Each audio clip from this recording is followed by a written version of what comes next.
a thief was in the house and my belongings could have been stolen, so I should check because my window is open. This person literally had the balls, the temerity. I do not know how I did not wake up.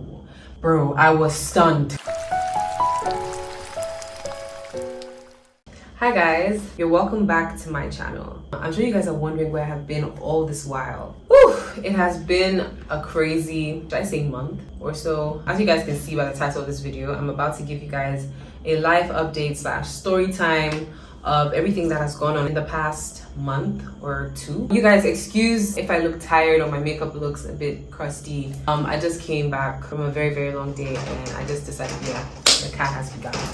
As you can see, I'm filming in a new, okay, it's not too obvious because it's literally a blank wall and a mirror, but then I am in a new space. I moved into this place 2 months ago. I know you guys are wondering, oh my god, you moved so much, Mathilda, you moved so much, Mathilda. I know, I move a lot. But I'm sure that this is the one I'm going to finally stay at for a long period of time. So yeah, that's the first one. I have moved out of my old home and I'm in a new place, in a new space, meeting new content and all things beautiful and lovely. I'm just saying nonsense, but yeah. Aside moving to a new place, when we came back from Lagos, if you watched my Lagos vlog, which is the last video that was on my channel, we got back, I went right back to school. Shortly after going back to school, I had to find a new place to stay. That was a very hectic process. You know, finding a house or an apartment in Ghana, Accra specifically, is so crazy. You guys have no idea what we went through. And you know how these house owners always want to take maybe 2 years rent in advance. It's just so difficult. Like, I've been thinking to myself, how are people supposed to fend for themselves, especially in such a shitty economy? It's crazy. But yeah, we were able to figure something out and finally get a space. This place is currently still being furnished. I'm currently filming a room makeover and probably essentially a house makeover, because this place was definitely 100% unfurnished and I did all the furnishing myself, proudly. But yeah, it has not been easy. Aside that, what else has happened? Yeah, so when we finally moved into this space, I think shortly after that I had exams, so I was preparing for my exams, and then the unexpected happened. My phone was stolen from right under my nose. So let me just get into that because I'm sure that's why most of you probably even clicked on this video. So I think maybe 2 or 3 weeks ago, I was sleeping in this room, right? Bear in mind, this room doesn't have an AC, neither does it have a fan. So anytime I go to bed, I literally leave the windows open. My window has a burglar proof or barricade, whatever you want to call it. It has that. And it also has a mesh net. And it also has a glass door. So I slide the glass door, leave the mesh net to keep away, you know, insects and stuff. And my burglar proof is there. I remember my sister telling me, my elder sister, when we first moved, that looking at the way my bed is positioned, I need to be careful when I'm sleeping, especially because I don't have an AC. She advised me that I should be careful and I should make sure that I keep my phone under my pillow when I sleep. Amazing advice, and I took it in good faith because I mean, it's my phone, it's my, you know, items that I love and hold dear. So I mean, why would I not listen to that advice? Fast forward like 3 weeks or 2 weeks ago, I was sleeping in this bed that I've been sleeping for the past maybe a month and maybe a week or so. The next thing I know, I wake up to my neighbor, because I'm like in a flat, let me say apartment, and so we have like tenants, just another tenants currently, but on the same floor as myself and my sister.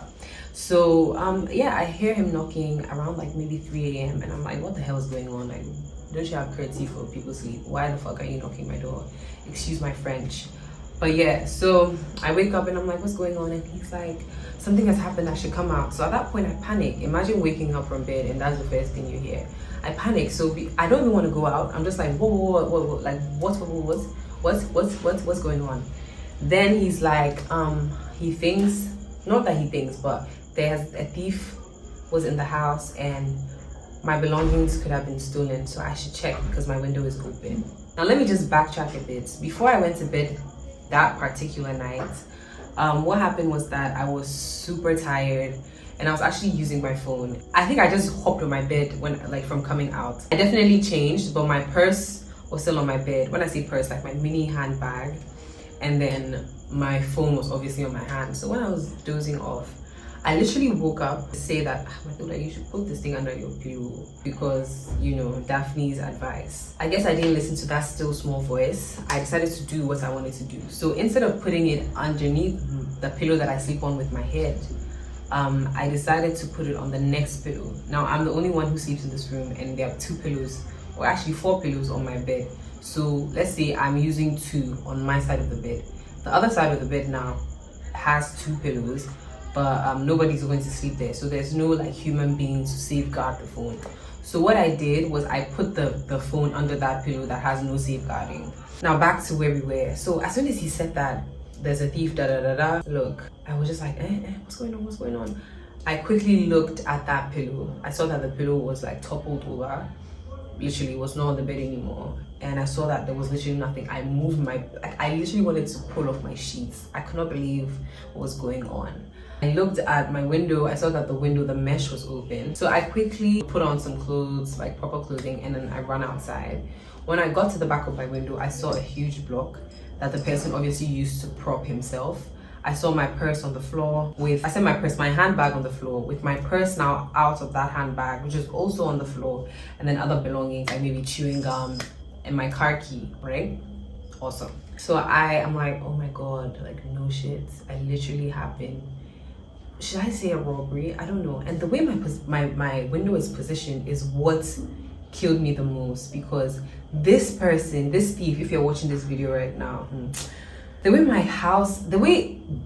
where the phone was positioned, this person literally had the balls, the temerity to literally cross over me, because that's the only way he could have gotten it. Because the other window, I can't even describe it, but basically whatever he used literally crossed over me, literally raised the 2 pillows on the other side up, and she took the thing and crossed over me again. I do not know how I did not wake up, because honestly I am a very, very light sleeper. You guys, I will tell you this, like if I can feel someone walking in my room, I will wake up. I'm such a light sleeper, especially in the new space. You know, when you go to a new, it was relatively still a new space, so whenever I move somewhere or I even sleep in a friend's house, I'm not sleeping 100%, because like I always have one eye open, you know, as they say. In that moment I was freaking out. I checked my purse. My AirPods were also taken, so it was my AirPods, my iPhone 12, and my money. It wasn't even up to 100 CDs, probably like 80 CDs. Bro, I was stunned. I could not believe that had happened. So quickly I took my neighbor's phone. Oh wait, let me just say this. How my neighbor knew that a thief was in the house was that the thief was done stealing from my end, went to my sister's end. My sister did not sleep at home that night. Her window was locked, like, so you couldn't open it. So I'm sure he went there. He wasn't able to do what he wanted to do, so then he went to the other side and went to my neighbor's side.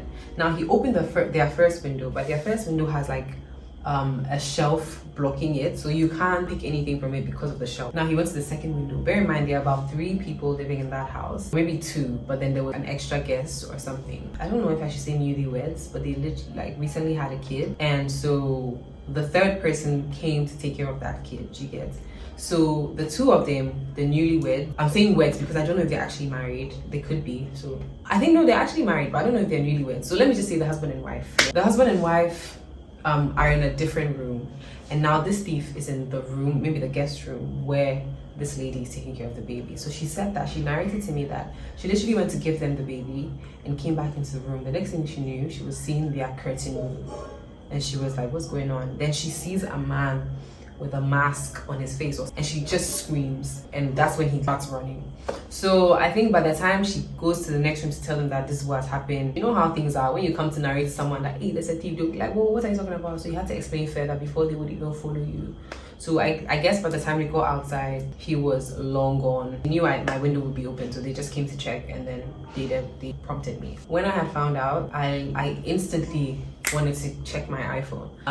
Find my iPhone, sorry. So I did that. I wasn't getting through. I'm very bad with having numbers in my head. The only number I know, or the only numbers I know in my whole life, belong to myself and my mother. And my mother no longer lives in this country, so that number is useless. So I only know my number, right? So I was struggling because I wanted to call my sister. It was literally like 3:30 a.m., right? I knew she would be asleep. My neighbor didn't have her number, but he had his Snapchat.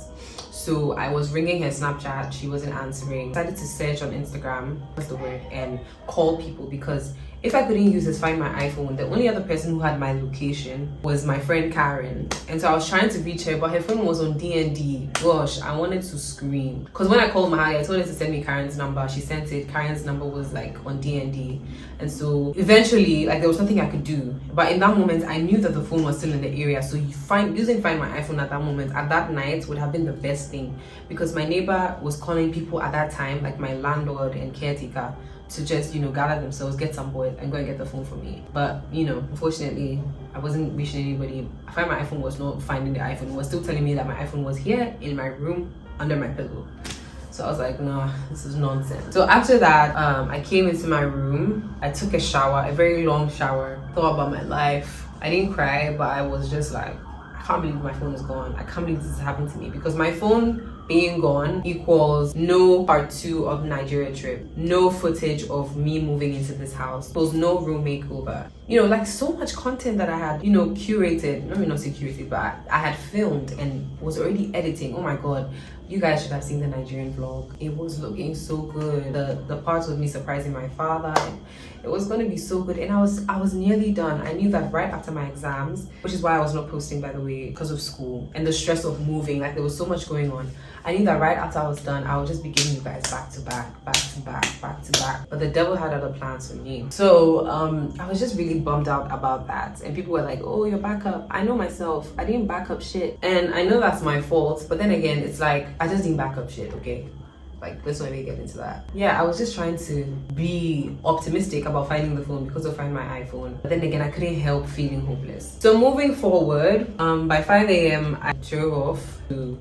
Oh, sorry, Mahali actually picked up. I just need to say that. I was so surprised and she felt so bad. But yeah, I already mentioned that. Anyway, 5 a.m. I took my car and drove to Pent.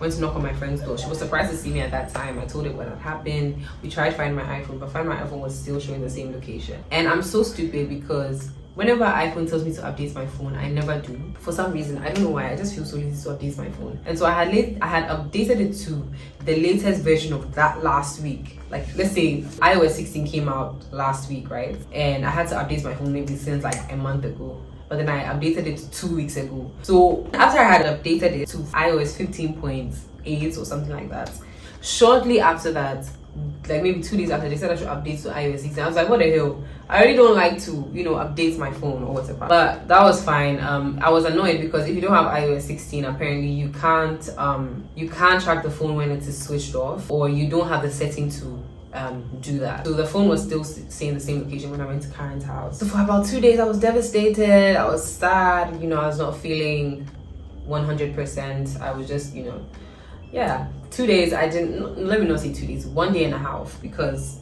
I was still saying, no, I'll find the phone. And that's why I didn't even make the moves to get another phone.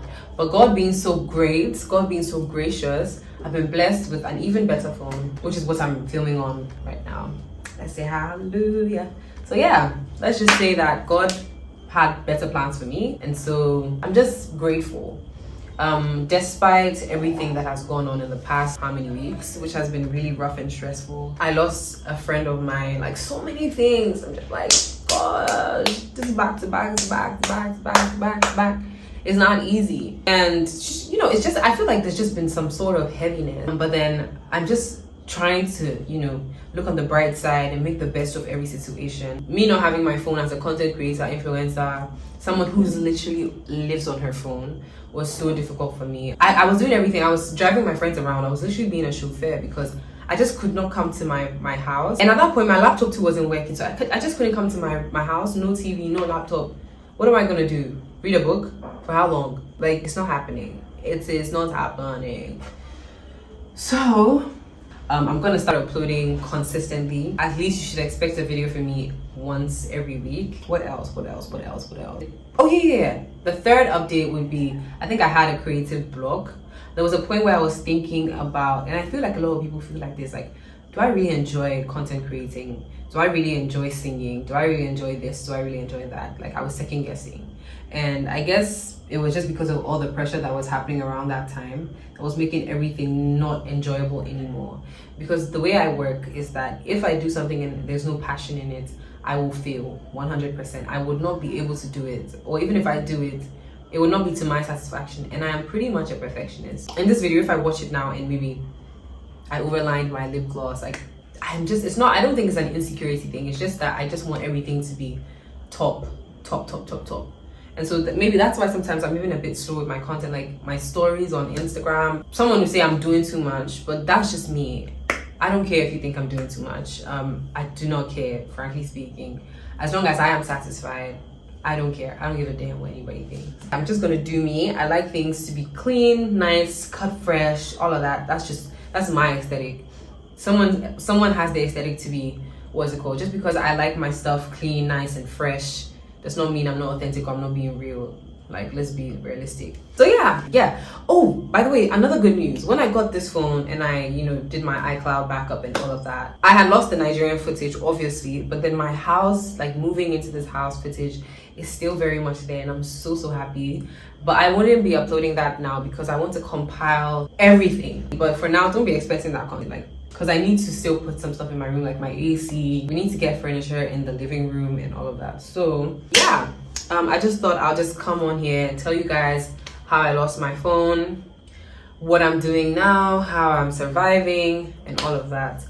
Currently I'm done with exams. I don't have any schoolwork till January. I don't have school till January, which is sick and mind-blowing. I'm super excited.